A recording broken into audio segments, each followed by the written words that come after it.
Sí, sí nos llegó Sí. una liga el 17 Ah, de marzo. muy bien, gracias.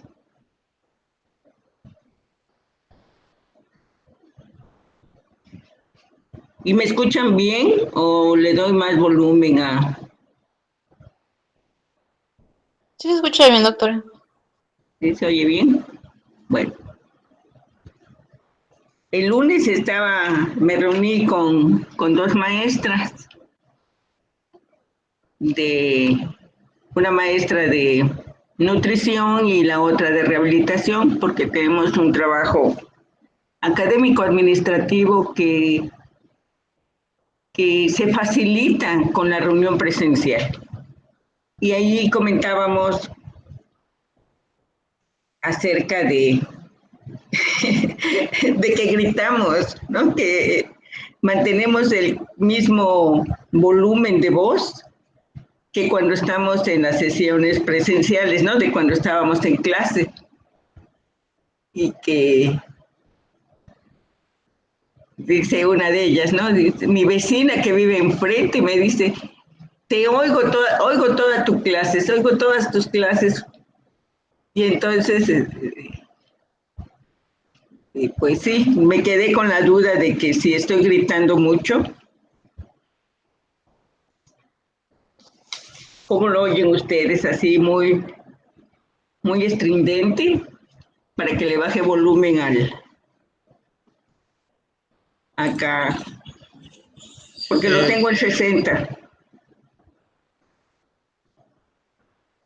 pues realmente creo que cada quien puede modular su volumen en su computadora o en su celular. No, no escucho que esté Ah, gritando. O sea, su tono excelente. no es Bueno, de risa, pero bueno. pues No importa que yo siga la idea de que estoy en el aula. Muy bien, jóvenes, pues vamos a revisar el día de hoy el tema. Como les dije, vamos a ir avanzando rápido. Revisar los contenidos teóricos y luego ya vamos en función de sus protocolos, vamos ajustando, ¿no? Voy viendo cuánto el elemento de la práctica. Cuando ustedes lo escriben en su protocolo, pues van adquiriendo ese dominio que se plantea en algún momento que ustedes deben alcanzar.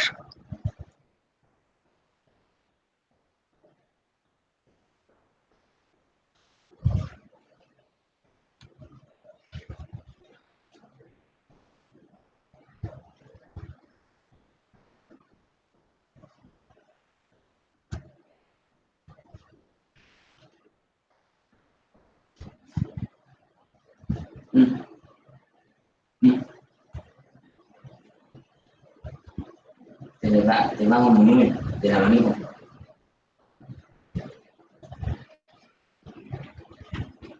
Muy bien, como habíamos comentado, habíamos llegado a la etapa del plan de análisis estadístico. Ya revisamos los elementos que van en la etapa de plan de análisis, del plan de análisis estadístico en la etapa descriptiva. En la sesión del martes también di los señalamientos acerca de cómo vamos a anotar o en qué ocasiones vamos a utilizar la etapa inferencial y cuáles son los elementos que van a ir en, en ese plan de análisis cuando ustedes recurran a una etapa inferencial. Y como bien me decía una de sus compañeras, bueno, es que hay una hipótesis que no la planteamos como una hipótesis necesaria a investigar, pero que está allí. Y decíamos, claro, está allí porque vamos, en la inferencia estamos partiendo del supuesto de que lo que ocurre en la muestra está ocurriendo en la población de donde extrajimos esa iésima muestra.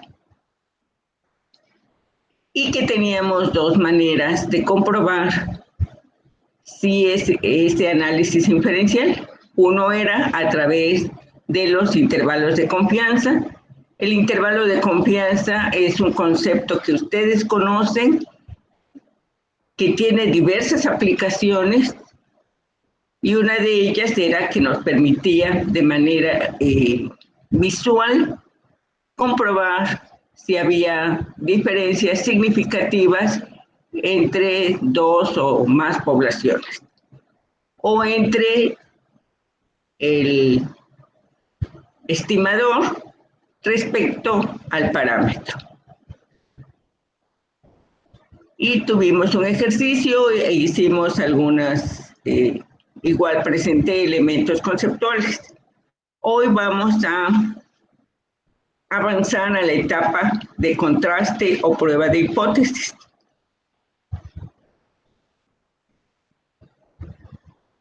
También ustedes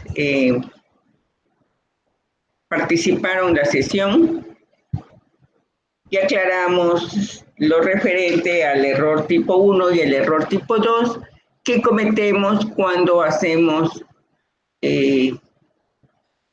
cuando contrastamos una hipótesis, porque nos permite reconocer qué pasa cuando rechazamos correcta o erróneamente la hipótesis nula.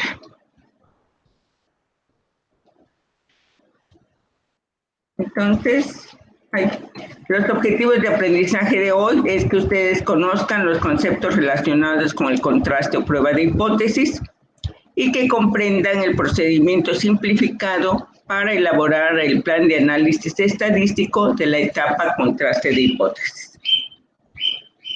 Y empezamos con definiendo qué es el contraste de hipótesis. ¿Alguien quiere apoyarme con la lectura?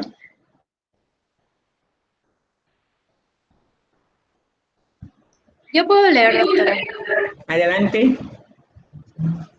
El concepto contraste o prueba de hipótesis alude a un procedimiento estadístico basado en la evidencia muestral y en la teoría de probabilidad que se emplea para determinar si la hipótesis propuesta es una respuesta razonable. Permite elegir una hipótesis de trabajo de entre dos posibles y antagónicos.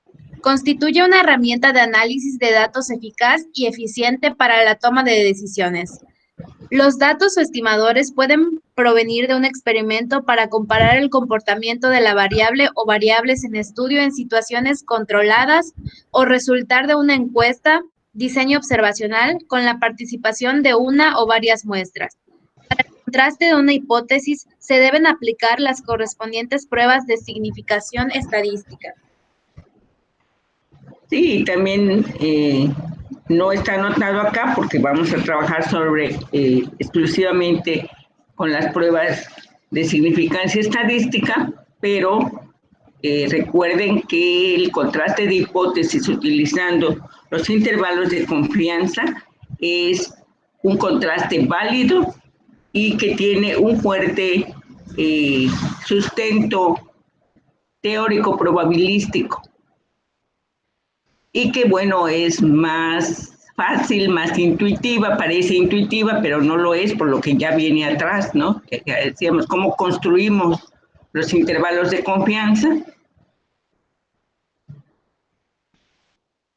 Y en esta ocasión, en esta sesión, vamos a abordar, vamos a conocer cuándo ese contraste de hipótesis vamos a realizarlo a través de una prueba estadística.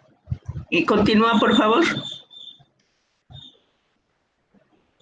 El plan estadístico para el contraste de hipótesis retoma la hipótesis de trabajo o de investigación en términos operativos y continúa con la formulación de las hipótesis estadísticas que se refieren al valor de algún parámetro poblacional, siendo ambas incompatibles y se excluyen mutuamente en la explicación de los resultados de un mismo estudio. Si una es cierta, la otra necesariamente ha de ser falsa. Se anota primero la hipótesis nula o de igualdad o hipótesis cero, seguida de cualquiera de las posibles hipótesis alternas, denotadas como HA, HI o H1, que pueden plantearse como posibles respuestas a la pregunta de investigación.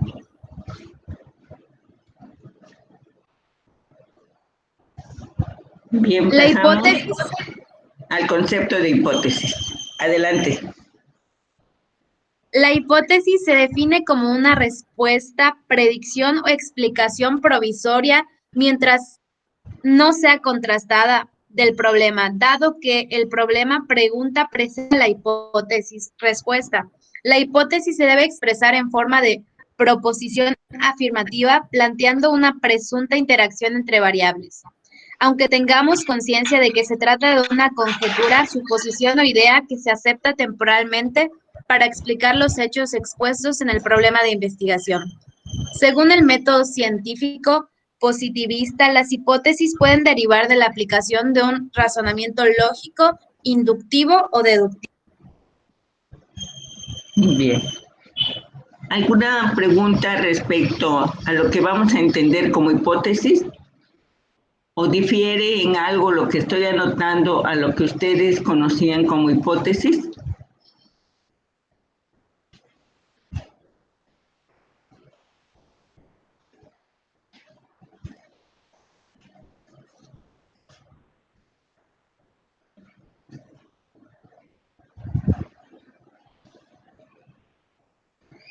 ¿No hay preguntas? Bueno, seguimos. ¿Continúo? Si gustas, si no estás cansada, No, sí puedo continuar. dale, dale. Una hipótesis correctamente formulada cuenta con una estructura compuesta por unidad, unidades de observación, sujetos, objetos y o eventos, y las variables, atributos susceptibles de medición. Debe indicar cómo se espera que interaccionen estos dos elementos, direccionalidad de la hipótesis. La direccionalidad de una hipótesis traduce las expectativas de la investigación sin detrimento de su imparcialidad. No obstante, quien investiga tiene cierta idea o intuición sobre la posible respuesta a su problema, aunque no la formule explícitamente. Algunos autores proponen que es posible formular la misma hipótesis de diferente modo: la hipótesis conceptual, la operativa y la estadística. Bien, esta última parte de la hipótesis conceptual, operativa y estadística, eh, lo, se los muestro porque es posible que lean algunos libros y aparezca esta especificación. En los libros de lógica se hace una gran discusión respecto a cómo plantear la hipótesis. Nosotros en nuestro contexto, y no, ustedes no son estadísticos, no son teóricos matemáticos o de las matemáticas, sino que simplemente hacemos uso de la estadística, planteamos hipótesis de una manera muy operativa, muy cuantificable, de la manera que podamos probarla, porque además es nuestra área biomédica o de epidemiología, incluso médico-social, lo permite.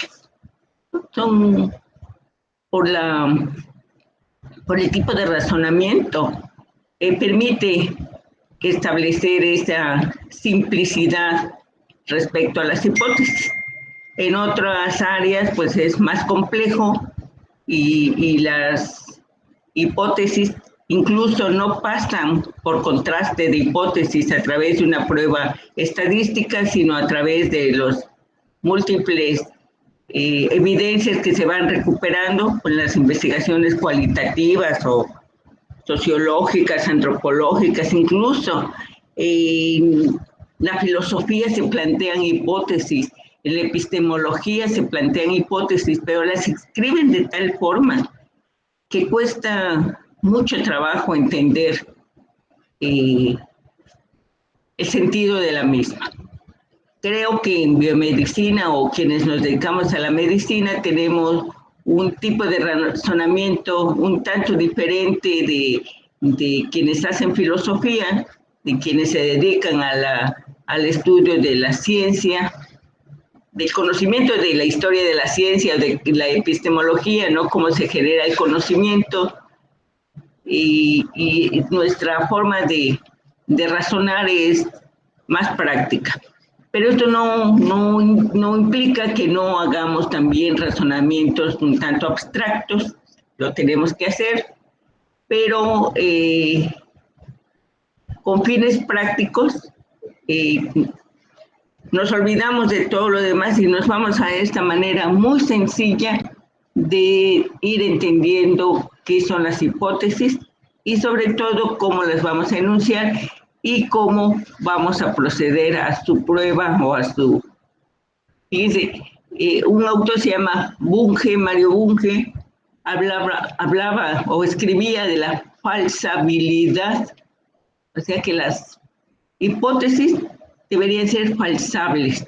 Y teníamos que entender qué quería decir este compañero con ese término, bien complejo. Hubo un tiempo, no lo van a creer, cuando empezamos métodos y técnicas de investigación, en segundo año me tocó allí, fue donde empecé. Leíamos a Mario Bunge, y yo decía, ¿cómo hacer que mis estudiantes no se duerman si yo misma me da sueño cuando leo a este autor? Y era así porque los primeros contenidos temáticos pues los habían traído compañeros que recién estaban llegando de hacer alguna maestría y se pusieron así. Entonces esas primeras generaciones veían ahí sí con justa razón, sobre todo en segundo, este proceso del razonamiento estadístico, y muchos quedaron inmunizados para no volver a tocar la estadística. Pero es que era un razonamiento más abstracto que el que finalmente terminamos haciendo operativo. Muy bien, la que sigue, por favor.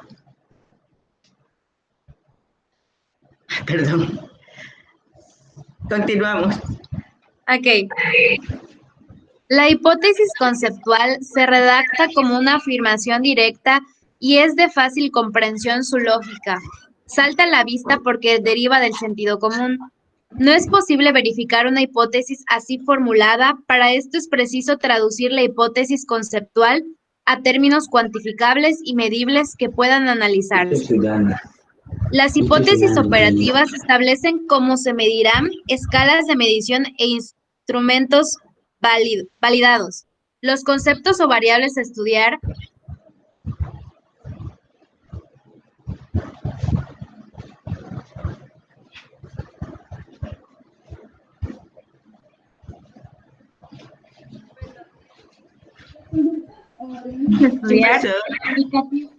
Es que la tenía puesta en pantalla pequeña y no lograba ver, pero sí. Los conceptos o variables a estudiar, indicativa de la importancia de las definiciones operacionales válidas. Se trata de medir o cuantificar para poder comparar y comprobar la interacción entre variables enunciadas de forma objetiva. La hipótesis de estudio. Para comprobar o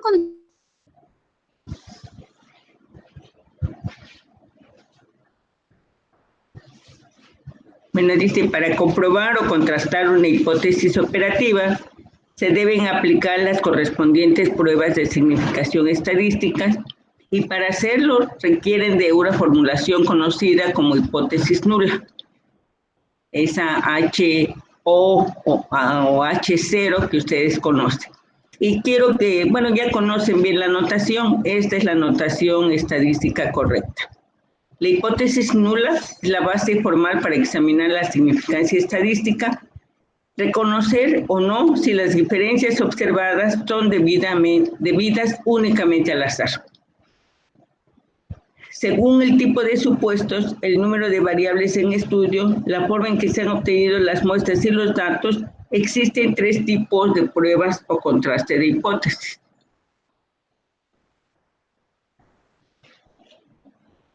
Tenemos las pruebas de conformidad o bondad de ajuste, de las cuales empezamos a hablar la sesión anterior y en el cual nos permite concluir si unos resultados están de acuerdo o no con una teoría. O bien, con un valor conocido, que podría ser el parámetro, o bien si una distribución experimental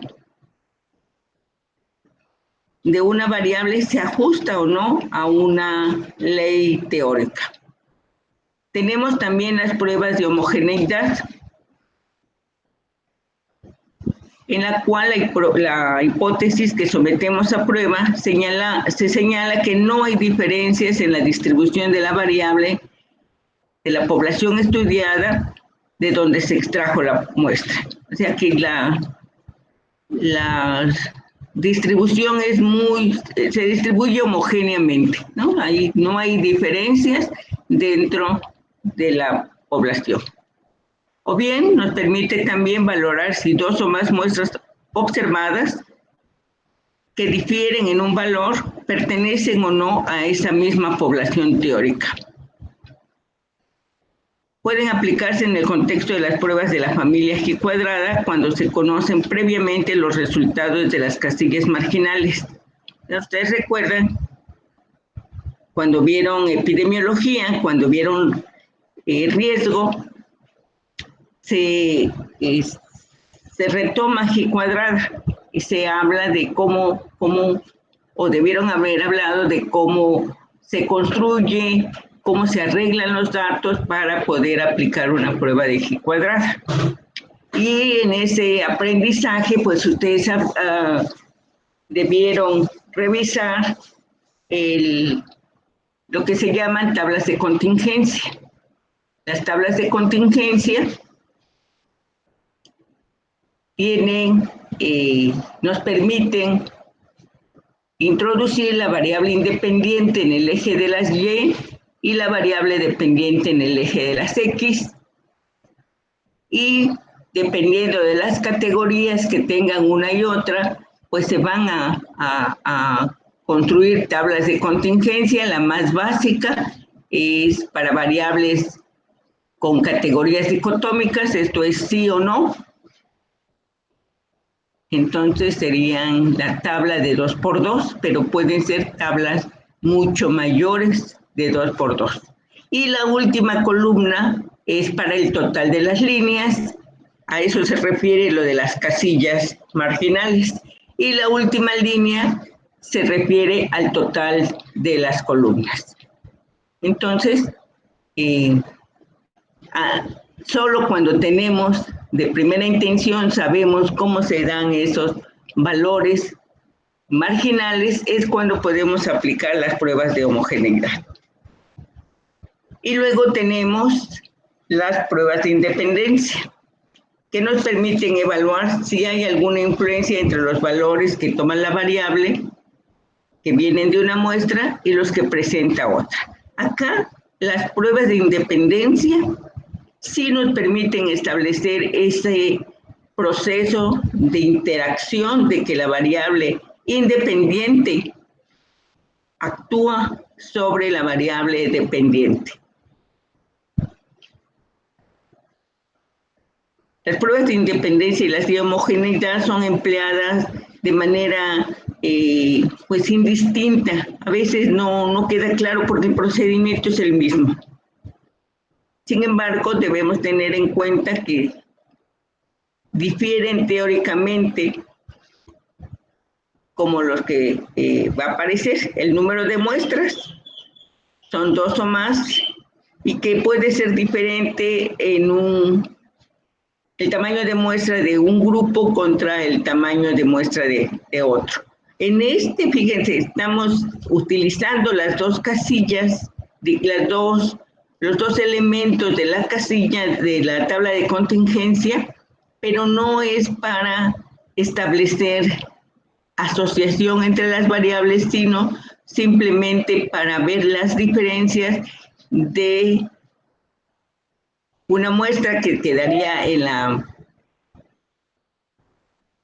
el eje de las columnas respecto a otra muestra que quedaría en el área de las líneas. Ahorita que veamos una tabla de contingencia va a quedar más claro este concepto. Y también tiene que ver con la hipótesis que estamos sometiendo a prueba. Entonces, de manera resumida, podemos aprender que la hipótesis nula está determinada teóricamente y que siempre señalará igualdad. Ahí está. Hipótesis nula, tenemos una proporción de X menos la proporción de Y, va a ser igual a 0. ¿Ustedes recuerdan? Esta es una resta. Si yo tengo una cantidad y le resto la otra y me da 0, significa que las cantidades eran iguales. Por esto se anota de esa forma. Para las hipótesis alternas hay varias posibilidades y que debemos de establecerla o definirla antes de recolectar los datos. Hay ocasiones que nos va a interesar el sentido que va a tomar la diferencia entre los datos, que puede ser mayor que o menor que, porque tenemos alguna idea de cómo va a darse la distribución. Y entonces tenemos esas dos posibles hipótesis alternas. La hipótesis 1, en donde cuando yo hago esa diferencia de la proporción de X menos la proporción de Y, esta es mayor de 0, implica que alguna de las dos es mayor. Lo mismo ocurre cuando hago una propuesta de H2 y la respuesta es menor de 0. Significa que una de ellas es diferente y que tiene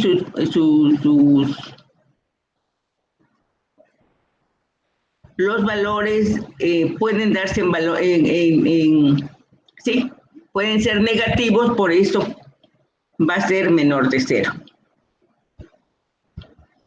Cuando tenemos estas situaciones, necesitamos especificar que la prueba estadística es unilateral o de una cola, y cuando establezcamos la regla de decisión, alfa va a quedar tal cual, sin que importe, sin que tengamos que hacer un cambio. Ahorita lo van a ver por qué.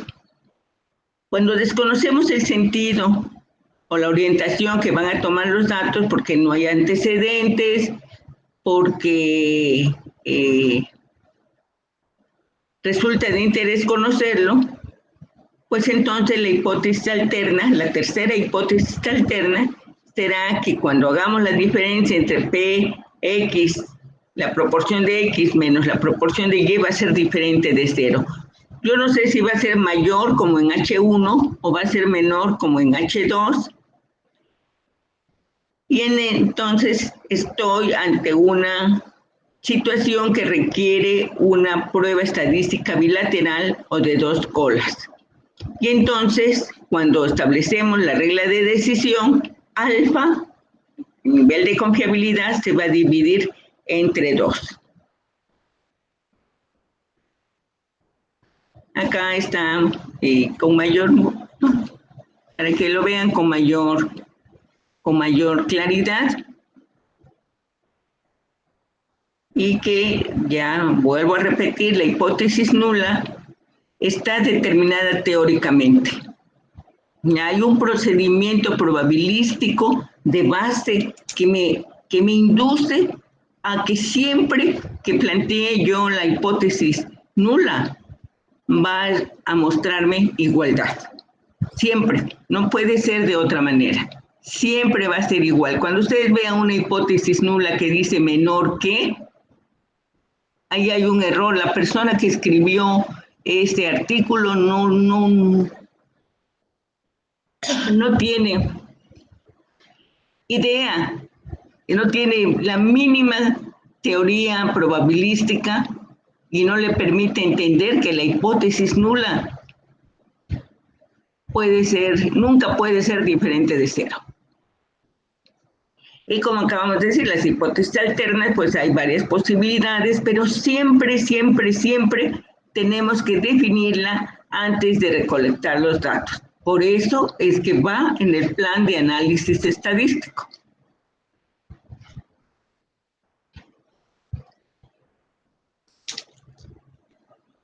Decíamos, en nuestro contexto, la mayoría de las variables en estudio, de hecho, no es tanto como en ciencias de la salud, sino en el contexto del método epidemiológico. Ahí veo que hay un problema porque también en biomedicina podemos estudiar variables numéricas en escala de Raston y trabajamos con las medias. Eso lo vieron el año pasado, ¿no? Medias de todo. Y la prueba T o la prueba Z o los ANOVA para probar lo que tengamos que probar respecto a variables numéricas continuas en escala de Raston. Sean niveles de colesterol, de glicemia, de triglicéridos, mediciones, etc. Pero cuando trabajamos con variables categóricas o bien numéricas, pero están en escala nominal y ordinal, pues vamos a utilizar los parámetros que son, ya lo había señalado, los parámetros siempre van a estar en notación estadística con mayúscula. Entonces ahí está el parámetro P o proporción y el parámetro T o total.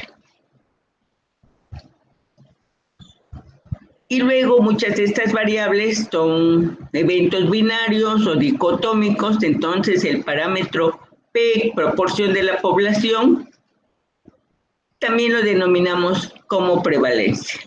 Por eso podemos, si trabajáramos con parámetros, sería el parámetro X menos el parámetro Y igual a 0. Y también, pero es muy difícil, es poco probable que trabajemos a nivel de parámetros, porque ya habíamos dicho, hacer un censo cuesta muchísimo esfuerzo y podemos obviarlo, porque si trabajamos con muestras aleatorias, son eficientes, son de un alto costo-beneficio y nos van a dar esa precisión que deseábamos, saber del comportamiento de X variable en la población a través de una muestra aleatoria. Ya habíamos hablado cuando abordamos el tema de muestreo, que si la variable en estudio tiene es aleatoria, la distribución de la variable en estudio es aleatoria, entonces si yo obtengo una muestra, pues también voy a tener una distribución aleatoria y esa muestra va a ser representativa de mi población, siempre y cuando yo elija las unidades de observación de forma aleatoria. Ahí está el estimador de P, es P con acento circunflejo, P con gorro, para que sea más fácil de entender. Igual, la proporción, el estimador P de X menos el estimador P de Y va a ser 0.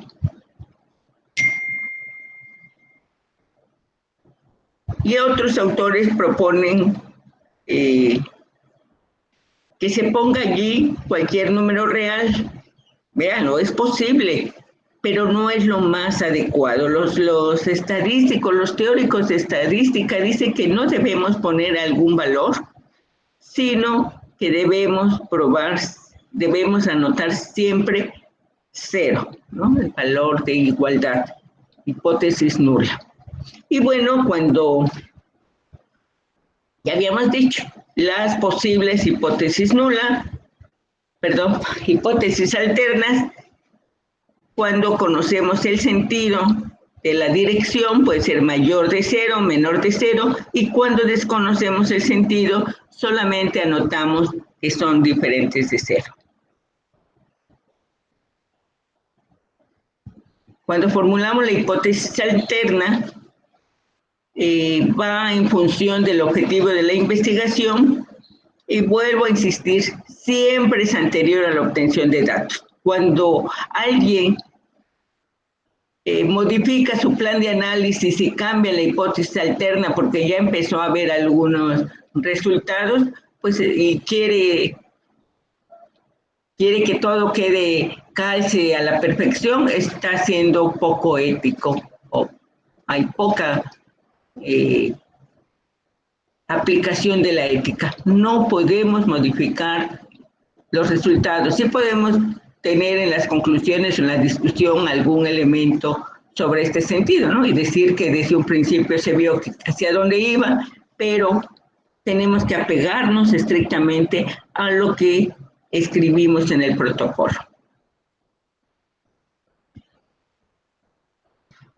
Y aquí están viendo ustedes algo del valor crítico que vamos a ver 2 diapositivas adelante y que ya espero que quede suficientemente claro para ustedes. Acá estoy volviendo a repetir de que cuando yo estoy en esa situación de H1, H2, sé que la prueba es unilateral y decía, se anota el alfa sin importar el sentido. El valor crítico que depende de alfa se anota sin tal cual. Y ahorita van a ver por qué digo tal cual. Y cuando la vemos así, solita alfa con el valor alfa 0.05 o alfa 0.01 o alfa 0.001, pues ya sabemos que la prueba estadística es unilateral. Ahora pasemos a esta parte que le llamamos procedimiento simplificado para contraste o prueba de hipótesis. Y estamos trabajando con pruebas no paramétricas. Es lo mismo, el contraste, el procedimiento puede ser aplicado para pruebas paramétricas también. Sin embargo, para nosotros, método epidemiológico, donde empleamos pruebas no paramétricas por funciones del plan de estudios, pues solamente por eso hacemos tanto hincapié en las pruebas no paramétricas. Recuerden ustedes que la elección de las unidades de observación debe ser aleatoria. O bien, cuando la asignación a alguno de los grupos en un diseño experimental o cuasi experimental fue aleatoria. Y cuando las observaciones son independientes, aunque acá podemos hacer una acotación porque va a haber un caso en que las observaciones no van a ser independientes, como es el caso de la prueba de McNemar, en donde vamos a utilizar la misma población antes y después. Entonces, necesariamente ahí hay una dependencia. Pero fuera de eso, todas las demás pruebas estadísticas requieren que las observaciones sean independientes. Y entonces vean ustedes allí los 5 pasos que requieren ustedes aplicar cuando elaboren su plan estadístico en la etapa de contraste o prueba de hipótesis. 1, hay que anotar la hipótesis de investigación. 2, elaborar la hipótesis estadística. 3, elegir el estadístico de prueba. 4, establecer la regla de decisión. Y 5, emitir una conclusión estadística. Los pasos los vamos a ver enseguida de manera ya explicada. ¿Preguntas hasta acá, jóvenes?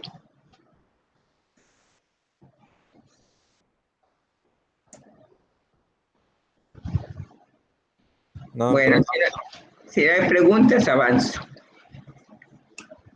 Primer paso.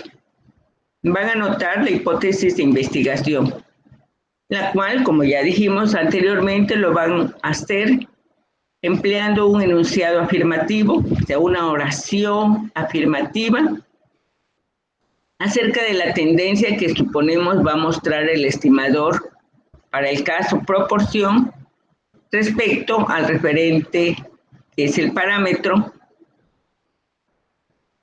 y que consideramos constituye la posible respuesta a la pregunta de investigación. El segundo paso es elaborar las hipótesis estadísticas.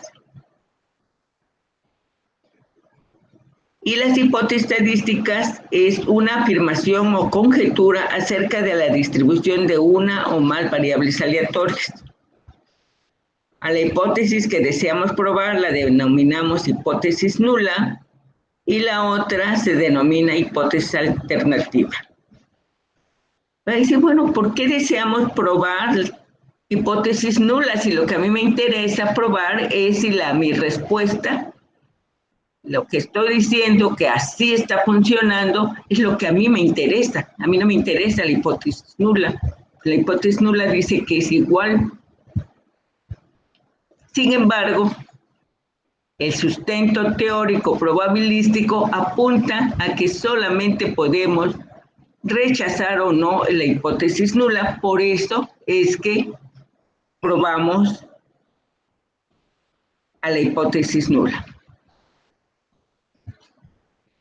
El tercer paso es elegir el estadístico de prueba. Para ustedes, para este curso, pues vamos a elegir alguna prueba de la familia de G cuadrada. Y va a depender del objetivo del estudio, de hecho, va a depender de la pregunta de investigación que se estén haciendo, del objetivo del estudio, ya habíamos dicho, a la pregunta de investigación. Para responder a esa pregunta, pues yo tengo que diseñar mi objetivo general y los objetivos específicos. Y si yo estoy proponiendo alguna respuesta para mi pregunta de investigación, entonces estoy teniendo una hipótesis y entonces es mi pregunta, mi planteamiento del problema, pregunta de investigación, la hipótesis que yo estoy proponiendo, el objetivo. Entonces, en función de todos estos elementos es que vamos a elegir alguna prueba de la familia de G cuadrada, que como ya me escucharon, hablé de la prueba de McNemar, tenemos la prueba de bondad de ajuste y tenemos la prueba de Mantel-Hansel para establecer diferencias entre los grupos. Y cuando nuestra muestra sea pequeña, aun cuando la hayamos calculado para que sea una muestra grande, finalmente y muchas veces, aun cuando le hayamos puesto el 10% más para no respuesta, surgen tantas situaciones que no podemos obtener nuestro tamaño de muestra calculado y nos queda pequeño el tamaño de muestra. Ya había dicho en alguna ocasión que una muestra pequeña es aquella que tiene menos de 30 observaciones. O sea, va desde 1 hasta 30 observaciones. Y en esas situaciones, o bien cuando en varias casillas el valor esperado es menor de 5, entonces tendremos que utilizar la prueba de Fisher, la prueba exacta de Fisher, que también se maneja en una tabla de contingencia, pero no la consideran de la familia de G cuadrada. El cuarto paso es establecer la regla de decisión. Y acá, jóvenes, hay que poner mucha atención porque esa regla de decisión, como les decía, es la única que tiene un sustento teórico probabilístico. Y vamos a escribir así, tal cual.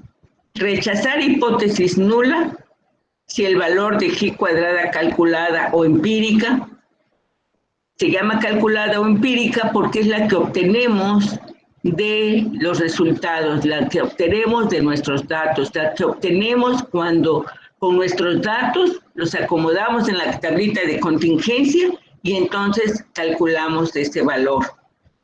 Y entonces rechazaremos hipótesis nula si el valor de G cuadrada, calculada o empírica, es mayor que el valor crítico, también se llama valor de tabla, de esa G cuadrada que ya está establecida teóricamente y va a tener un alfa de 0.05 y determinados grados de libertad. Dejé allí en amarillo no puse puntos suspensivos porque no quedaba muy claro, que allí vamos a anotar con cuántos grados de libertad vamos a trabajar y esto va a depender del tamaño de la tabla de contingencia que construyamos. Y acá viene este asunto de la prueba es bilateral. Recuerdan que cuando la prueba es bilateral, esto es que no sé en qué sentido va a ir si mi hipótesis alterna, si va a ser mayor que 0 o va a ser menor que 0, y solamente anoté que va a ser diferente que 0, entonces vean ustedes. Igual voy a decir que voy a rechazar hipótesis nulas si el valor de G cuadrada calculada es mayor que el valor crítico de tabla de G cuadrada con alfa 0.05 sobre 2. Y los mismos grados de libertad. Estos planteamientos teóricos para establecer la regla de decisión los hicieron unos autores que Neyman son los apellidos y Pearson de manera separada y luego ya juntas establecieron elementos teóricos para la regla de decisión. Y ellos plantearon lo que están ustedes viendo en la imagen. Tenemos lo que se llama un espacio muestral. Y va a haber en ese espacio muestral una serie de valores que van a definir una distribución G cuadrada. Cuando empecemos a ver G cuadrada, vamos a hablar de cuáles son esas características de la curva de G cuadrada, aunque la estamos viendo ya desde ahora, ¿no? Así como hablamos de las características de la curva de distribución normal o campana de Gauss, así también podemos ya intuir cuáles van a ser esas características que vamos a hablar. Pues bien, vean ustedes, según estos autores, es posible distinguir en esta distribución un punto que se va a denominar valor crítico. Y ese valor crítico va a ser el que se va a obtener con un alfa 0.05 y con determinados grados de libertad. Y ese valor crítico de G cuadrada de alfa 0.05 o 0.01 o 0.001 y determinados grados de libertad, su expresión en la P de significancia debe ser siempre menor o igual de 0.05. Entonces ya pisamos un terreno que conocíamos, ¿no? Que decíamos, bueno, esa P de significancia, ¿por qué? Pues porque cuando mi valor crítico, mi valor calculado, rebasa ese valor crítico, entro en la región de rechazo de hipótesis nula y yo sé que las diferencias que estoy observando allí tienen una confiabilidad menor o igual de 0.05. El error de estimación es de 0.05, entonces mi confiabilidad es del 95%. Este razonamiento que se aplica para G cuadrada, pues también se aplicó para T y se aplicó para prueba Z. También se aplica para los análisis de los ANOVA.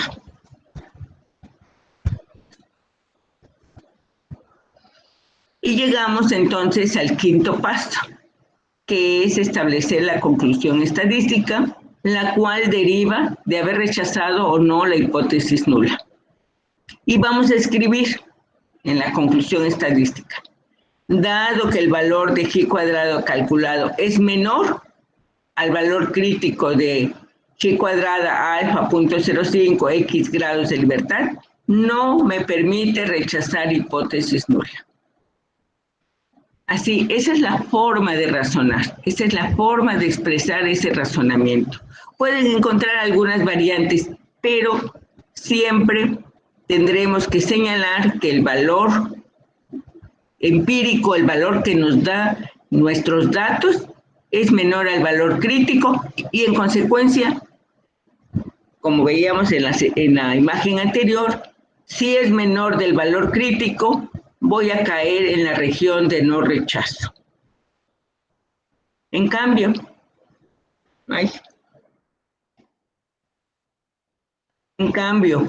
si cuando yo desarrollo todos, anoto mis datos y el valor de G cuadrada calculado es mayor al valor crítico, el valor crítico de G cuadrada con un alfa de 0,05 y determinados grados de libertad, pues como ustedes acaban de ver, voy a situarme en la región de rechazo porque es mi valor crítico, mi valor de G cuadrada calculada alcanzó el valor crítico y por lo tanto estoy en la región de rechazo.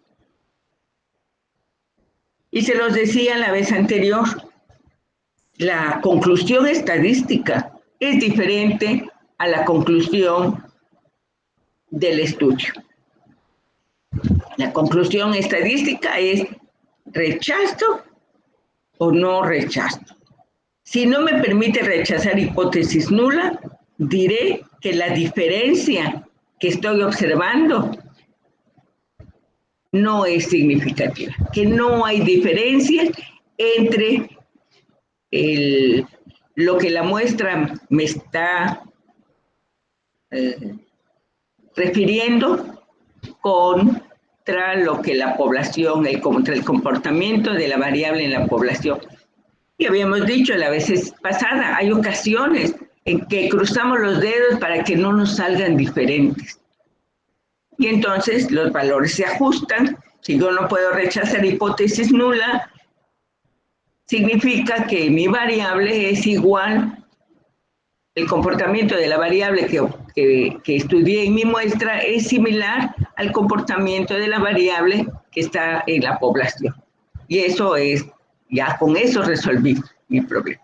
Pero hay otras ocasiones en que yo sí espero que el comportamiento sea diferente y entonces, pues, estoy deseando que cuando haga yo mis cálculos, o si no yo los hago, el procedimiento estadístico de la máquina, me dé un valor crítico mayor, un valor de G cuadrada mayor que el valor crítico, para que yo rechace hipótesis nula y entonces ya pueda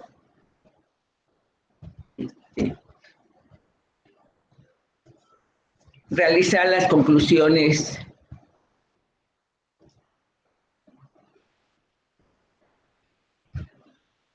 del estudio.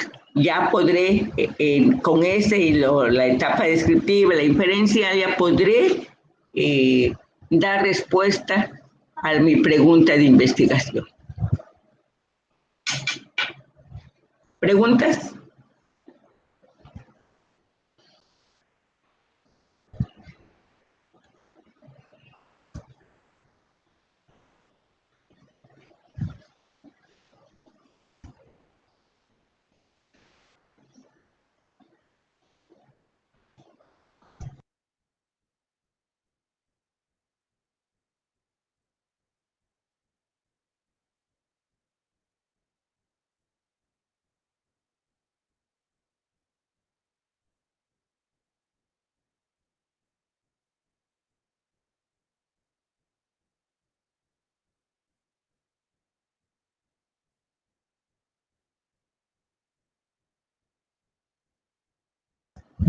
Ay, perdón, apagué el micrófono. Decía que quién le da pormenores a David, que se acaba de incorporar, sobre la sesión del día de hoy. ¿Quién le platica?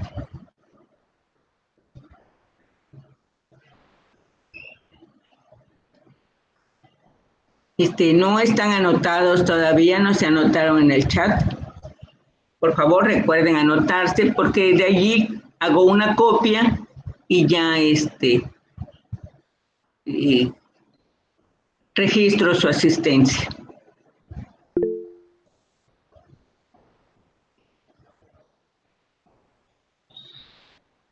Los jóvenes, ¿quién le platica a David?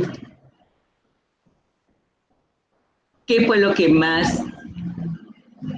mejor recuerdan, lo que más les impresionó, lo que consideran más importante de la sesión?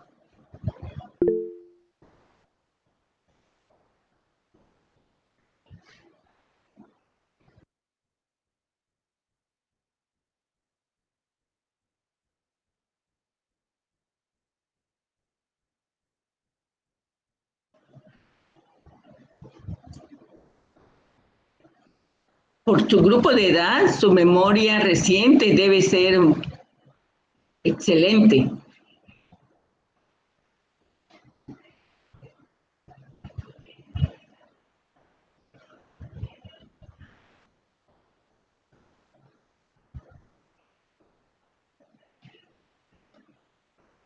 Nadie de manera espontánea.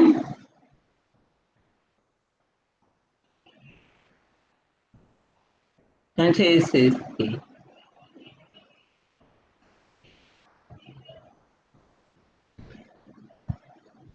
le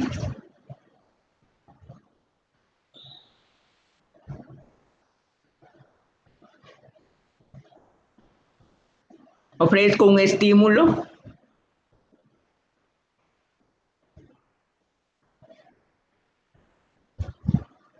Un punto en el examen para que le explique correctamente a David los puntos principales de la sesión de hoy.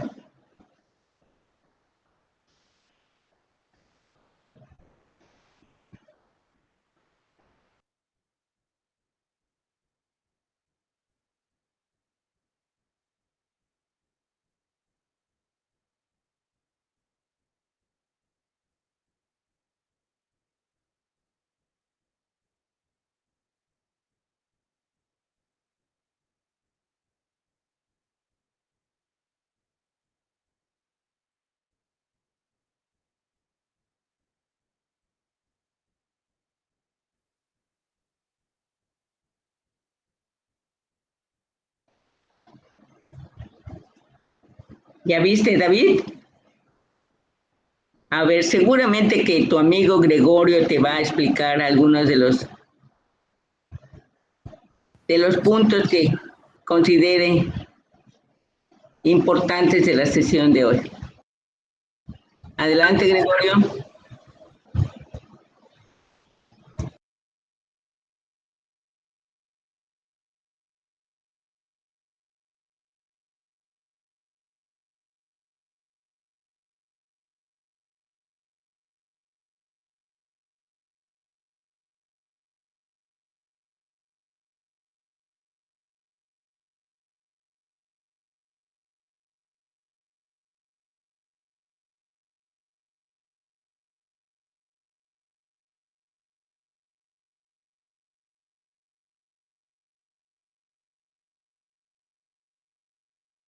Gracias, Gregorio. Gloria, ¿quieres completar lo que nos acaba de conversar Gregorio?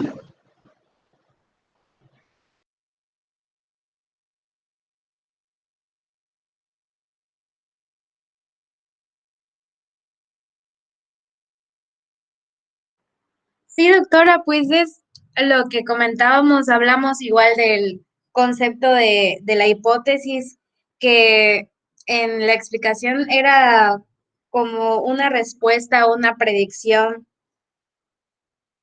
y hablamos sobre la hipótesis nula, la hipótesis alterna, y también se mencionó que la hipótesis nula siempre debe ser igual a cero. Cuando se restan las dos, nos debe dar cero.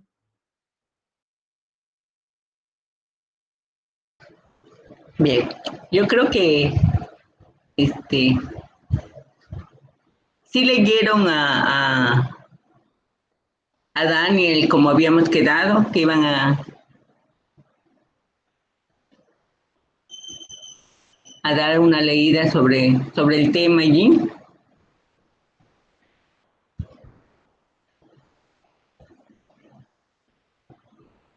Para que vieran lo complicado que pone Daniel para este procedimiento. Ya no recuerdo bien si tiene 11 o 13 puntos y que algunos son pues demasiado complejos para los fines de estadística aplicada, básica, muy básica que están ustedes aprendiendo. Sino solamente que queden con la idea, es muy importante, y la resalté en varias ocasiones, de que trabajamos o contrastamos la hipótesis nula, o sea, la importancia de la hipótesis nula en este razonamiento estadístico es porque tiene un sustento teórico probabilístico. De las otras no podemos saber. Recuerden que si rechazamos hipótesis nula, pues me quedan 3 hipótesis posibles que yo haya puesto. Y si me equivoqué en una de ellas, si yo anoté, por ejemplo, o 2 por lo menos, yo anoté que la tendencia o la prevalencia de determinado evento en mi muestra era mayor que en la población y los datos me dicen que debo rechazar hipótesis nula, pero los datos, yo no tengo elementos para decir si, bueno, era mayor o era menor. Claro, veo los resultados, pero pude haberme equivocado. Entonces, la única que me da certeza es cuando no rechazo hipótesis nula. Cuando no la rechazo, tengo 95% de confiabilidad de que el comportamiento de la variable es igual, tanto en la muestra como en la población. O bien que la variable antes y la variable después no sufrió cambios. O bien que el comportamiento de la variable en el grupo 1 contra el comportamiento de la variable en el grupo 2 no muestra diferencias significativas. De eso sí estoy segura cuando no logro rechazar hipótesis nula. Pero cuando la rechazo, ya no sé, ya no tengo esa misma seguridad. ¿Por qué? Pues porque pude haberme equivocado en el planteamiento, pude haberme equivocado en la recolección de datos, por algún motivo hay sesgos y no los vi, no los preví. Por eso es tan importante que se queden ustedes con esa idea. Y ya en la próxima sesión, pues vamos a hacer algunos ejercicios. Yo les voy a pedir que traten de elaborar las hipótesis estadísticas para sus propios trabajos, plantearse su hipótesis de trabajo, su hipótesis nula, la hipótesis alterna, y ya después, cuando empecemos a ver las pruebas estadísticas, las que les mencioné, las de la familia de la G cuadrada, pues ya podrán ustedes decidir cuál de ellas van ustedes a utilizar en su protocolo. Bien, jóvenes, si no hay preguntas.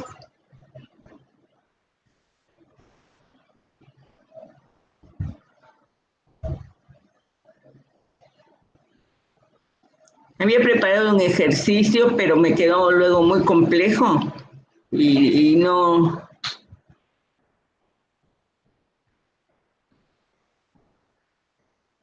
Y para que aprendamos mejor, pues deben ser ejercicios más más fáciles de entender.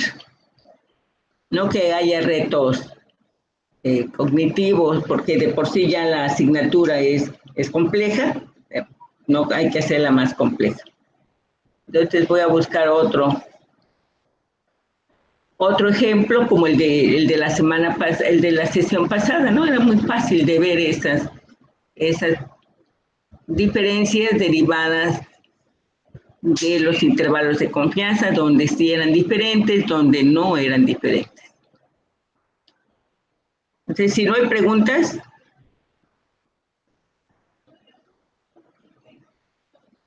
bien. ¿Comentarios?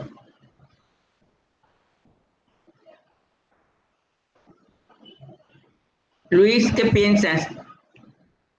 ¿Es fácil o complicado este asunto de la hipótesis, de la etapa de contraste de hipótesis?